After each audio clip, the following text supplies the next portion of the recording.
Psychosomatic illness is a medical fact. Mainstream medicine accepts without question that some people can make themselves sick through the power of the mind.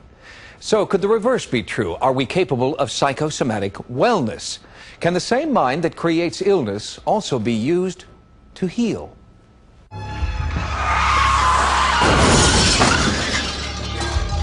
All I remember thinking was, my son has to be all right. I don't care what happens to me as long as he's not hurt. So I got out of the car. Well, first I looked at my mom, and I was just like totally shocked. You know, I just didn't expect it. I lost consciousness at the time of the impact, and I had a very intense near-death experience at that time. I went through the standard phases of going through the tunnel of light. Then I went into a beautiful garden. And I was just like, what do I do? What do I do? You know? And I just yelled, my mom's name to her. I was just shaking her and just, wake up, come on, wake up. And then suddenly my father was there, and he had been dead for about 10 years. And I said, oh, I'm so glad to see you. And he said, well, I'm glad to see you too, but you can't stay. And I said, no, I've gotten here, I'm not leaving. And he said, no, you have to go back because there's a purpose you haven't fulfilled. And as he was saying that, my son was reviving me, and I could feel myself being pulled back into my body. And he brought me back. That was in 1982. And from that day to this, Gari Carter has felt that her near-death experience was a turning point. She was being allowed to come back for a reason that she could barely know as she clung to life. I kept demanding to see my mother, and my father finally said no, that she didn't have a face anymore, and he was not going to let me see her. Well, on a scale of 1 to 10, I would say her injuries were probably 9 to 10 in severity. So certainly very high levels of injury. My eyes were sewn shut because I had a lot of cuts there. I couldn't talk because I had a tracheotomy. I couldn't smell because I didn't have a nose.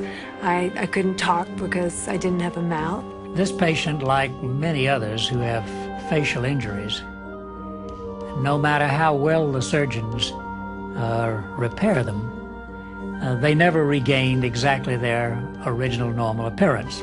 Before that, I had been a model, and people always looked at me with admiration. And after the accident, without a nose and without a mouth and without a face, people looked at me with looks of horror. And I felt very guilty for upsetting them. And I wanted enough of a face to be able to blend into a crowd again and not scare people. Her surgeons warned that the reconstruction process would be long and arduous, requiring at least 10 separate surgeries. After the first operation, the pain was unbearable. It was just horrible to see, my mom just sitting there in agony, just unable to do anything, and just absolutely in pain. Intense pain, like a symphony, I remember. It was always there, always intense. It was just horrible. It was a dreadful, dreadful time. The second surgery was even more excruciating. On the eve of her third surgery, Gary's dread intensified. And I was scared. I was really scared of the pain. And this very pushy friend called me up and said, I've heard about these wonderful pain control tapes you might like to use since you have all these years of surgery ahead of you. The tapes came from the nonprofit Monroe Institute, an education and research facility in Virginia. Here, sound waves are used to affect brain waves, often with amazing results. We teach people how to use the power of their mind, how to use this power to promote healing processes, to promote optimal learning, to gain control of their life and their perceptions as they move through life.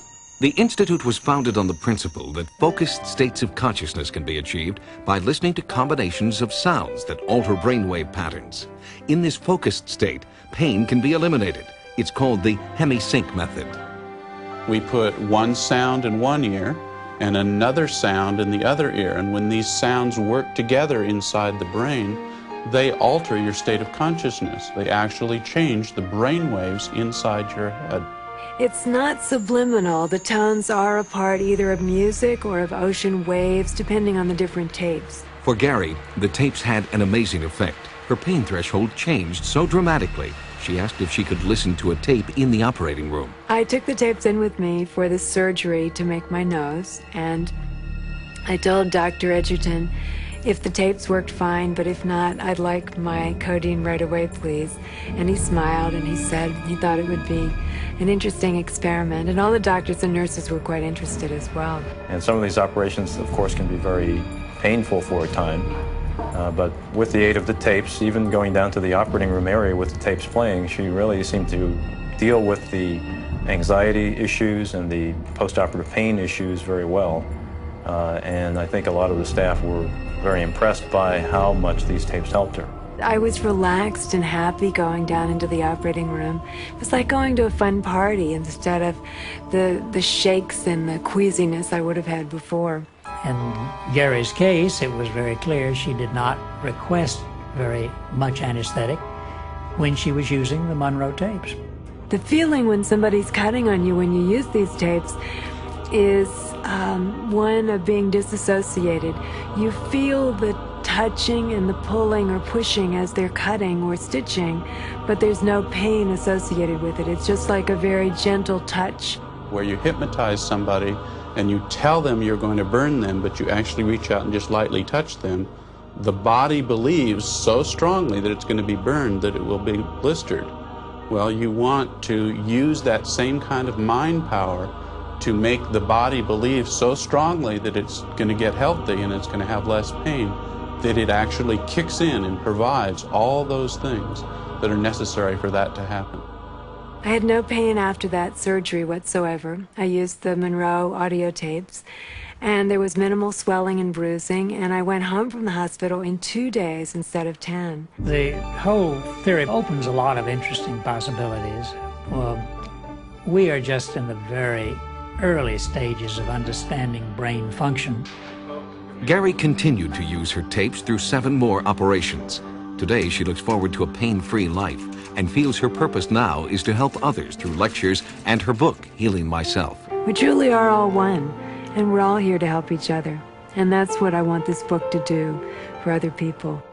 I've been blessed to have the face that I have, but I think in a way Mommy's more blessed to have what's happened to her, because it's changed her and it's given her a whole new outlook.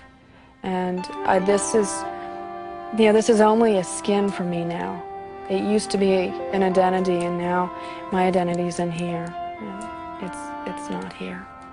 I guess what really had an effect on me was seeing my mother utilizing these tapes and utilizing the potential within herself to heal. I thought, wow, if that's possible, it really opens the door for so many more things. The meaning of life to me before the accident was totally based on outer appearances. Now, in my second life, I look at the light bulbs. I don't look at the lampshades as I did in my first life. The Monroe Institute is not suggesting that every patient should forego anesthesia in the operating room, but they do believe that as long as conventional medicine is standing by, alternative therapy should be given a chance to work first.